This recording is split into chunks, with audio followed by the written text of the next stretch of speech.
Assalamualaikum warahmatullahi wabarakatuh. Halo everyone, kenalkan nama saya Nafisatul Latimah, NIM 22401010426. Di sini saya akan mereview buku yang berjudul Bani Tidak Disukai. Check it out. Buku ini ditulis oleh Ichiro Kishimi dan Fumitake Koga yang diterjemahkan oleh Agnes Cynthia. Genre buku ini self-improvement. Buku ini terbit pada 9 September 2019 oleh penerbit Gramedia Pustaka Utama.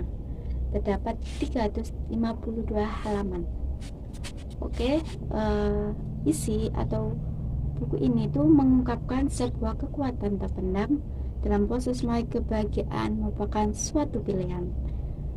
Buku ini juga menjelaskan teori psikologi dari Adler yang bahwa trauma secara definitif tidak diterima dan itu bertentangan dengan pandangan psikologi Von yang menganggap bahwa luka batin atau seseorang merupakan trauma yang menyebabkan ketidakbahagiaan di masa saat ini.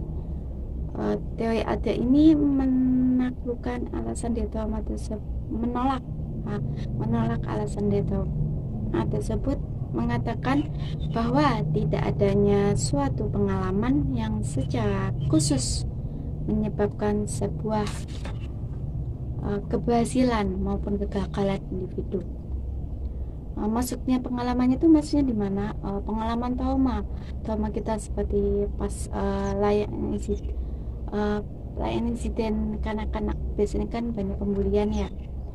Nah itu memberikan pengaruh dan terbentuknya kepentingan seorang yang melainkan dipercaya akan mempengaruhi kekuatan itu seseorang. Berarti buku ini tuh juga menjelaskan kita pengalamannya buruk kepada seseorang, tapi itu berdampak baik bagi diri kita sendiri sebagai kekuatan kita.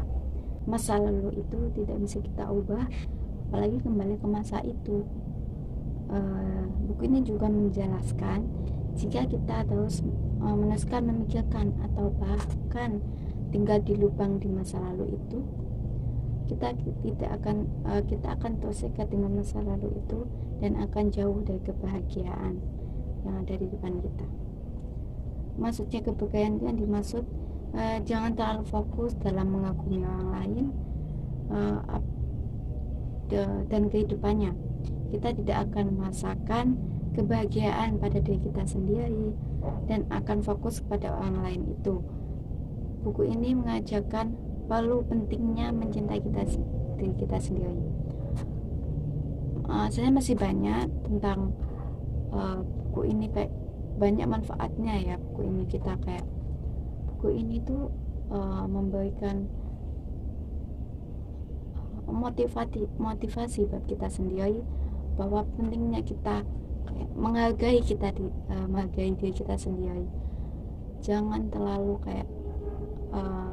fokus kepada orang lain, kayak kita mengagumi orang lain tuh berlebihan. Mending kita fokus pada diri kita sendiri, ubah perilaku atau kekurangan kita sendiri, semacam itu. Habis itu kelebihannya itu buku ini memiliki alur cerita yang sangat baik. Terus kalau yang kedua, dalam menyampaikannya itu terdapat kata-kata mutiara itu. Terus yang bisa menarik dan tidak membosankan. Kekurangan dalam buku ini itu terdapat ada beberapa kata yang tidak dapat saya mengerti. Terus dan itu meski harus banyak-banyak diulang, misalnya 2 kali, 3 kali, yang mungkin cepat kita pahami gitu, atau langsung menyerap pada pikiran kita. kesimpulan dari saya membaca buku ini, hidup kita tidak ditentukan oleh masa lalu, namun dari hal-hal yang kita berikan di masa lalu serta pengalaman baik maupun buruk itulah yang menentukan bagaimana kita saat ini. Kebahagiaan diciptakan dan hadir dari kita mencintai diri kita sendiri. Makanya kita harus belajar, kita harus ubah, jangan itu terlalu memikirkan orang lain ya. Kita fokuskan pada diri kita sendiri, kita ubah apa yang mana yang perlu diubah, yang kita tidak sukai pada diri kita sendiri. Terus lagi pokoknya buku ini tuh bagus ya buat anak-anak dewasa atau remaja sekarang yang kayak banyak masalah kayak gitu, apalagi kayak tidak percaya diri pada kita sendiri, itu perlu baca buku ini. Oke, sekian saya nge-review buku ini. Terima kasih. Wassalamualaikum warahmatullahi wabarakatuh. Dadah.